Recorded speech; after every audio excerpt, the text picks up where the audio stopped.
Thank you very much. It's a great pleasure to have President Nawrocki with us of Poland. He did a good job with that, right? Gave me a little different pronunciation. I said, I want to get it perfect. Did I get it right? Yeah. Good. Good. I better, Nawrocki. I better get it right. And the president's been amazing. He had an incredible race. He came from behind and he won very handily. The people of Poland have taken to him immediately. They really love him. There's great love and respect. He's a very successful man, but he went into a political hatchet, so to speak. It was a pretty tough race, pretty nasty race, and he beat them all, and he beat them all very easily. And now he's become even more popular as they got to know him and know him better. He's doing a really fantastic job. So it's an honor to. I also endorsed him, so I'm very proud of that. I don't endorse too many people, but I endorsed him, and I was very proud of that, the job he's done. I want to thank Vince Haley for that recommendation. Vince was fantastic, and I appreciate it. And I can tell you who really appreciates it, Poland, because they're very happy with their president. And I just want to say it's an honor to have you. We'll be discussing trade and various other things, the things that you discuss. We'll have a few questions from you, and then we'll get on to a discussion. Then we'll have lunch, and then he goes and he meets with the Pope. And that'll be very exciting. And say hello to the Pope for me. Yeah, okay? I will. Thank you very much for being here. Thank you very much, Mr. President. Thank you very much, and I would like to express my gratitude for your invitation. Only after 1 month from my sworn and from celebration for my inauguration, it means that Polish-American relations are very important, very strong. I think that we have so strong relations that we have never had, and it's very important for me. Our relations are based, of course, on the values. Right. Thank you very much for your support, for your endorsement during my very hard campaign. I remember it, and I'm very grateful for your support. It was the fight me against others, so your support was very important, and the support of Polish people, Polish diaspora in United States of America. We have almost more than 10 million people here, and they voted for Donald Trump. They voted for me. Yeah, and in vast majority they voted also for me, so I would like to say hello to Polish diaspora in United States of America.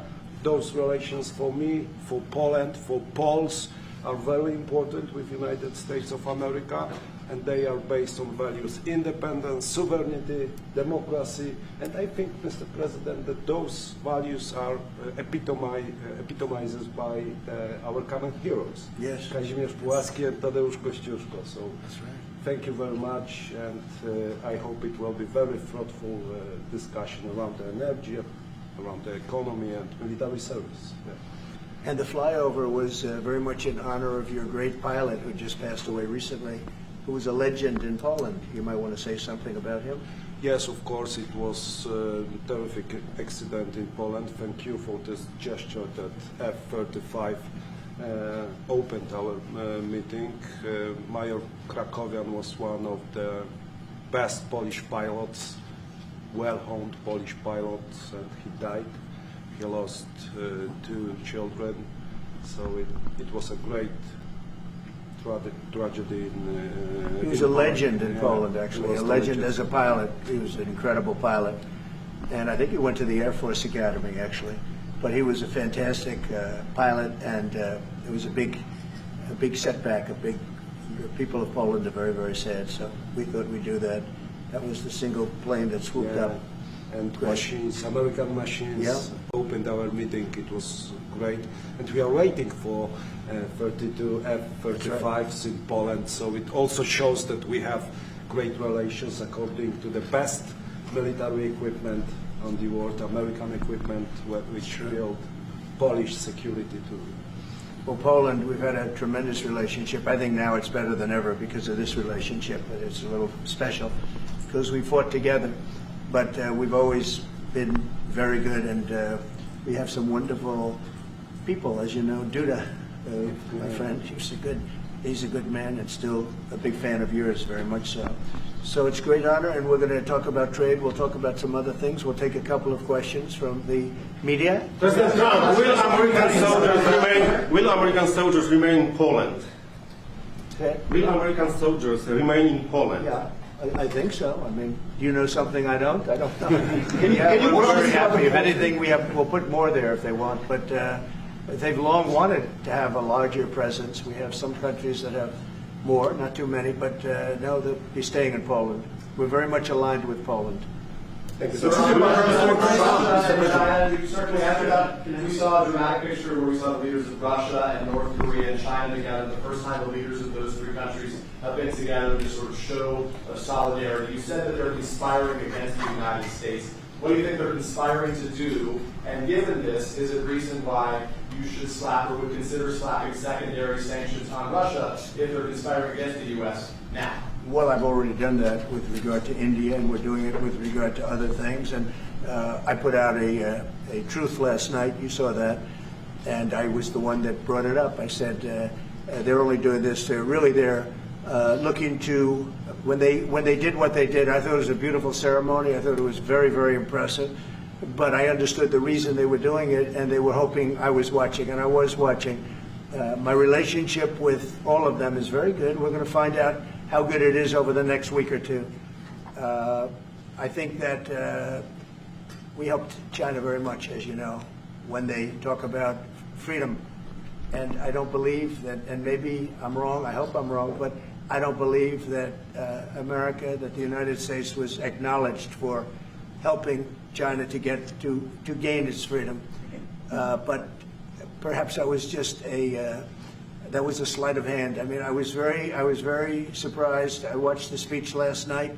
President Xi's a friend of mine, but I thought that the United States should have been mentioned last night during that speech because we helped China very, very much. Do you think they should have invited you, Mr. President? Do you think they should have invited you? You've expressed many times your frustration and disappointment with Putin, but there's no action since you took your office. Don't you worry that? How do you know there's no action?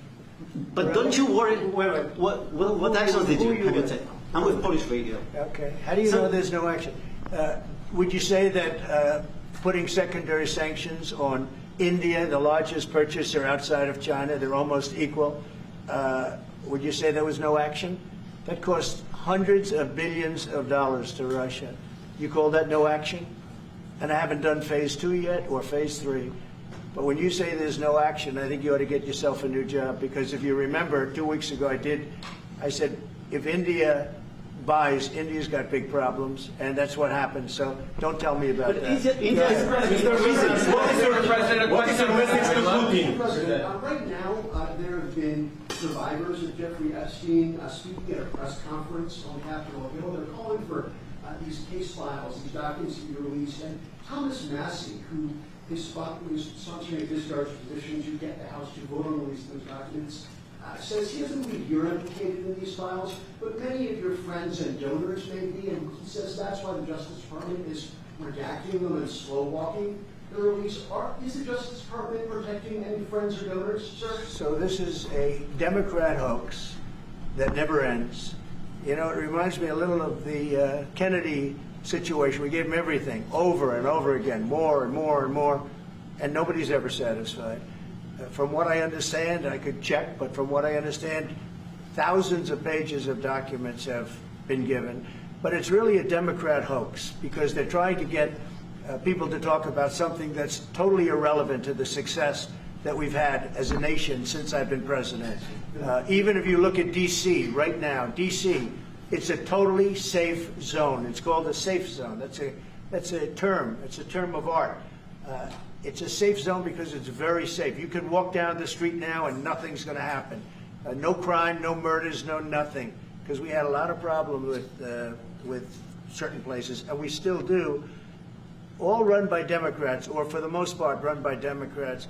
So what they're trying to do with the Epstein hoax is get people to talk about that instead of speaking about the tremendous success, like ending 7 wars. I ended 7 wars. Nobody's going to talk about it because they're going to talk about the Epstein, whatever. I understand that we were subpoenaed to give files, and I understand we've given thousands of pages of files. And I know that no matter what you do, it's going to keep going.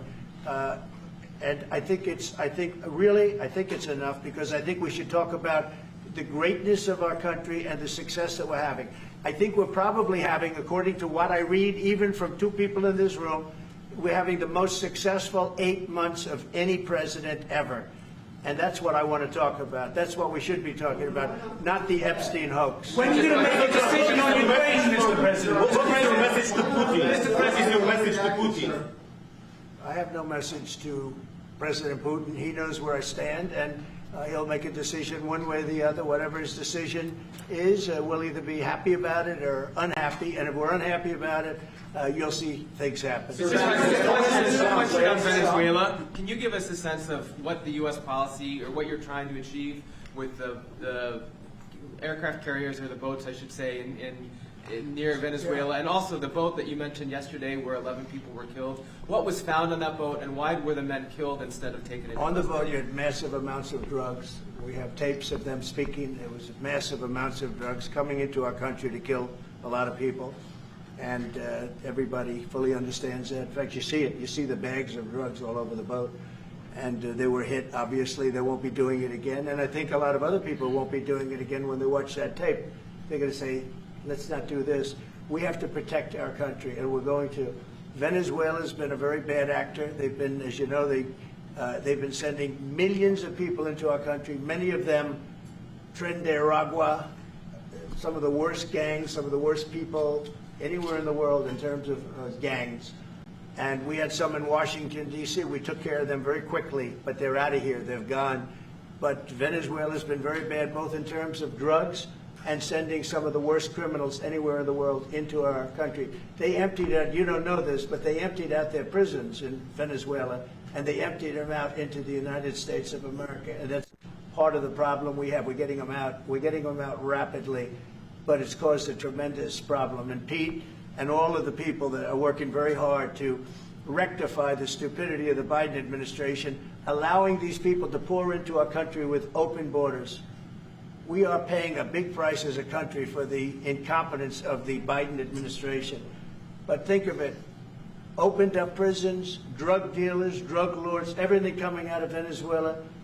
They said, and we said, we're not going to put up with it anymore. So Venezuela's been one of the worst actors in the whole group, and we have a group of pretty bad actors. Are you wanting to force Maduro on his guard? Go ahead. Yeah, thank you, Mr. President. At the end of this month, the government or the Congress has to pass a budget. Do you think we can avoid a government shutdown? Yeah, I do. I think the Republicans will vote for an extension. We won't have any Democrat votes. We could give the greatest budget ever. Tax cut of 50%, everybody taken care of, perfect for women, perfect for men, perfect for minorities, perfect for everything, and we wouldn't get one vote for the Democrats because they've lost their mind. They are so deranged. They have Trump derangement syndrome, and I don't want to burn the Republican Party with it, but they really are. They've become almost sick. They actually think there is a disease. It's called Trump derangement syndrome. They've got it. No matter what we did, no matter how good, you could give them everything that they've ever dreamed of, and you wouldn't get one vote. These are sick people, and I think we're going to have a tremendous midterm. We just approved the largest tax decrease in the history of our country. We have things, if you think of it, no tax on tips, no tax on Social Security for our seniors, no tax on overtime, deductions when you buy a car and you borrow money to buy a car. First time they've ever seen anything like this. Middle-income people get deductions. You get a deduction when you buy a car. Nobody's ever seen. And by the way, they're selling cars like crazy. Cars are pouring back because of the fact that we have tariffs. Cars are pouring back into our car plants are pouring back into our nation. They're coming from all over the world. They're coming back. You know, we lost about 54% of automobile manufacturing over a 30-year period, 35-year period. They're all coming back. I think they're coming back higher than ever before. We have AI going up. What we've done is amazing, and what we've passed is amazing. But the Democrats, I don't believe, will get one vote. It's very anti-crime. We want anti-crime. They're in favor of crime. We're against crime. You know, they gave us things like men playing in women's sports, open borders for everybody, transgender for everybody. I mean, they wanted transgender for all of the crazy things that they were saying. And, you know, people would say there are 80-20 issues. I say there were 97-3. I always say 97-3, and nobody knows who the three are. This is the best issue of all. They are against preventing crime. They are fighting us. I want to go into Chicago, and I have this incompetent governor that doesn't want us. Do you know that this weekend 72 people were shot in Chicago? I'm embarrassed to say it in front of the president of Poland. 11 people were killed. 72 people were shot. Last week, 7 people were killed in Chicago, a place which is probably your #1 place. I hate to say it. Yeah, a lot of Poles in Chicago. And we got to keep it safe. But 7 people were killed. The week before that, 5 people were killed, and 21 people were shot. This is in 3 weeks. So in 3 weeks, I lost almost 35 people were killed. It could have been stopped. If you look at Washington, D.C., 3 weeks ago, it was the same or worse. And now it's considered a totally safe zone. Restaurants are open. They're bustling. Restaurants, you have to see, restaurants were dying. Nobody wanted to go out. They didn't want to be attacked. They didn't want to be mugged. They didn't want to be attacked even in the restaurant. And you take a look at what's happened. Friends of mine that haven't gone to a restaurant in 4 years, one of them went out 5 times in the last 2 weeks to a restaurant with his family. They feel totally safe. Washington, D.C. is a totally safe city. You're not reporting any crime because there is none. They said crime is down 87%, and I said, no, it's not. It's down 100%. We have a great thing going. I could do that with Chicago. We could do that with New York. We could do it with Los Angeles. So we're making a determination now. Do we go to Chicago, or do we go to a place like New Orleans, where we have a great governor, Jeff Landry, who wants us to come in and straighten out a very nice section of this country that's become quite tough, quite bad. So we're going to be going to maybe Louisiana, and you have New Orleans, which has a crime problem. We'll straighten that out in about 2 weeks. It'll take us 2 weeks, easier than D.C. But we could straighten out Chicago. All they have to do is ask us to go into Chicago if we don't have the support of some of these politicians. But I'll tell you who is supporting us, the people of Chicago. And I sort of want them to let it be known. They have incompetent people. A guy like Gavin Newsom, he's the governor of a state that if we didn't go into Los Angeles with our soldiers, with our National Guard, you wouldn't even be having the Olympics there. They were going to take it. And remember this, your top law enforcement officer in Los Angeles said, there's no way we could have done this without President Trump coming in with the troops. We saved Los Angeles and we saved the Olympics. Thank you very much. Question for President Nawrocki. I got this, sir. Thank you, Andrew. Thank you. Mr. President, in regards to Gavin Newsom, would you be open to a congressional investigation in regards to the specific Palisades fire where it killed 12 seniors, to see if there's any negligence on Gavin Newsom or Karen Bass in regards to those deaths? Well, I'll tell you, there's negligence on not getting people permits. That is negligent. We got all of the federal permits. Lee Zeldin, the federal permits are much more difficult. They were all gotten within 30 days. People could go build their houses. It's going to be years before they are allowed to build their house. And Karen Bass is grossly incompetent. And Newsom, this is a very incompetent guy. I watched him with the hands. I'm saying, what's going on with the hands? There's something wrong with him. You watch him. There's something wrong with this guy. But more importantly, he didn't allow the water to come from the Pacific Northwest. You know, they have tremendous amounts of water in California. People don't know. They send the water out to the Pacific Ocean. So I demanded it be open. If that were open during the fire, before the fire, you wouldn't have had the fire because all the sprinklers would have worked in the houses. They had no water. They had no water in the fire hydrants. You wouldn't have had the fires. It would have been put out after one house, 2 houses.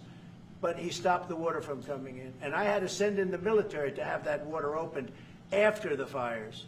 And now they have water, but he should have more because they've restricted, they still restrict it. There's something wrong with these people. There's something really wrong. As to investigation, I view it as a gross incompetence. I view it as an ideology that's wrong. It's a radical left ideology. And if I didn't win this election, I think our country would be destroyed. I don't believe you'd be here right now, and our country would be destroyed. Yeah. Mr. President Trump, thank you, sir. What's the most important branches of interest between Poland and U.S. in your opinion? Well, it's just the relationship we have. I think there's a great trust and a great, more than most countries, more than almost any countries. We have some in a category that's very special, and Poland is in that category. We have a very special relationship. It's like the question about the soldiers that was asked. We never even thought in terms of removing soldiers from Poland. We do think about it with regard to other countries, but we would never know. We're with Poland all the way, and we will help Poland protect itself. Okay? I would like to add something. Yeah, of course, security is most important also for our relation. And I'm a historian, as you know, maybe, Mr. President. Sure. I'm a historian, and this is the first time in Polish history, in 20th century and the 21st century, that the Poles are happy that we have foreign soldiers in Poland. So the American soldiers are the part of our society nowadays. We have almost 10,000 soldiers, and this is the signal to the whole world and also to the Russian Federation that we are together. But we are not like the Poland free riders in Europe and in NATO. Mr. President Trump knows it, because our GDP for military service achieved 4.7. So we are probably the one NATO nation which is on this level, and we will not stop. Me, as the President of Poland, we are going to achieve 5% of GDP for military service, but with American soldiers on Polish soil, we solidified and we are secure. Mr. President, are you Just satisfied? about that. You know, Poland was one of two nations that paid more than they were supposed to with NATO. I don't know if anyone knows that, but there were two nations. And Poland paid more than they were supposed to. They thought it was low. And by the way, since then, at my request, they've raised it from 2% to 5%. But Poland was one of two nations that paid more than they were supposed to, which was a very nice thing. Yeah. What's your message for says that you were not invited to the parade in Beijing. Never even thought about it until just now. President Nawrocki, what's your message for President? Never even thought. It wouldn't have been my place to be there. President Nawrocki, what's your message for Sir, will you visit a restaurant in D.C.? You haven't gone to. I might. Sure. You haven't gone to one in either of your terms that wasn't in your house. How do you- Because I and many other. Do you want me to reporters prove you keep wrong? track. Do you want me to prove you wrong? Yes, please. But I will, I think it's something we could consider doing. Love to do it. I love the White House food, but after a while I could see going to a nice restaurant. It's safe. If you would have said, like the Governor Moore wanted me to go and walk through Baltimore with him, and I said, I think I'm a brave guy, but there's no reason to be stupid. They have crime that's at levels that nobody's ever seen before in Baltimore. They've done a terrible job. We'd go into Baltimore, straighten it out very quickly, too. You know why? They respect our soldiers. You see our soldiers. They respect our soldiers. We'd go there, too. But we're going to have people asking us to go. They're going to want to, and I think the people of those places the politicians are not in tune with the people. The people in Chicago, the people in Baltimore, the people in all of the places we talk about, they want to see us there. And I think we're pretty much waiting till we get asked and properly. We're doing them a big service. Yeah, please. You talked about how historic these tariffs have been, bringing in revenue, additional revenue for our country. You've also mentioned before they could possibly replace federal income tax. Possible. Do you think that's Someday it's possible. It used to be. So if you go back to 1913 is when they ended tariffs. We were the richest ever from 1850. It was all tariffs. We didn't have income taxes. From 1850 to 1913. In the 1887s, about 1887, they had the Great National Tariff Act. And it was a group of people that got together because our country was so rich, they didn't know what to do with the money. We had so much money, they didn't know what to do. It was a group of very prominent people that were set up to hand out money to everybody because we were the richest we ever were. Proportionately, we were in 1887, around that time, even in 1913. We ended them in 1913. How did that work out? And then we went to the income tax system, and then we had the Depression.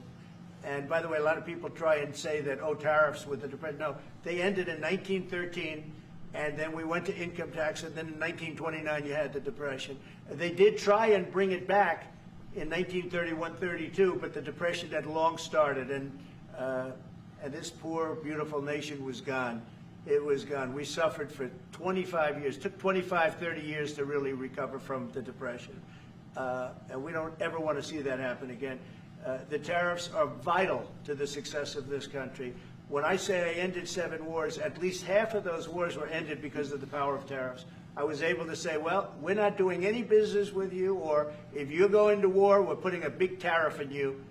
And all of a sudden they announced that the war was settled. I settled 7 different wars, one going 31 years, look at the Congo and Rwanda, look at that, 31 years, 10 million people dead, I got it settled. And a little bit of that one, less than in some cases, had to do with trade and had to do with tariffs. So, you know, tariffs are vital to our country. And just so you know, other countries use them on us, but I just use them a lot better. We're in a much better position.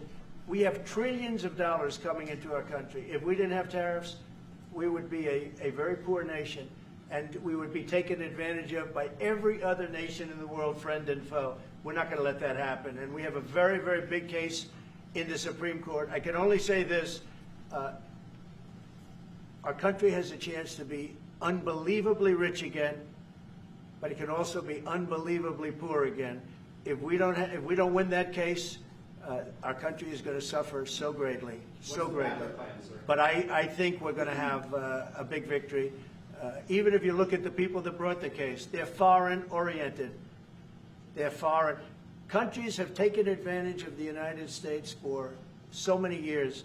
And I started with China. You know, last term, I took in hundreds of billions of dollars in tariffs from China. But when COVID came, the last thing I was going to do is we're going to tariff France and Italy and, you know, others, Spain, when they were doing so badly. But now we made a deal with the European Union where they're paying us almost $1 trillion, and they're happy to do it. You know what? They're happy. It's done.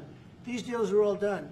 I guess we'd have to unwind them. We've done deals with Japan, with South Korea. We've done deals with many countries and others to come. And if we didn't have the power, prestige, and dignity of tariffs, and I used them wisely, and people respect America again, and we've become a rich country again. The money coming in is incredible. And again, they use them on us. If we didn't have them, they would use them on us, and we would have no way to fight them. We would be a third world nation. So I think it's one of the most important cases I've ever seen go before the Supreme Court of the U.S. 2 weeks ago, you gave Vladimir Putin a 2-week deadline to agree to talks with Volodymyr Zelensky. That deadline is now nearly approached. Can you give us any indication of when you will make a decision? Well, I'm having a conversation with him very shortly, and I'll know pretty much what we're going to be doing. We've taken very strong action, as you know. And in other ways, we've taken very strong action. But I'll be speaking to him over the next few days, and we're going to see. With who, I'm sir? going to know exactly what's happening. Mr. But President, I'm not happy with all the people. You got 7,819 people killed last week. Russian soldiers and Ukraine soldiers, right?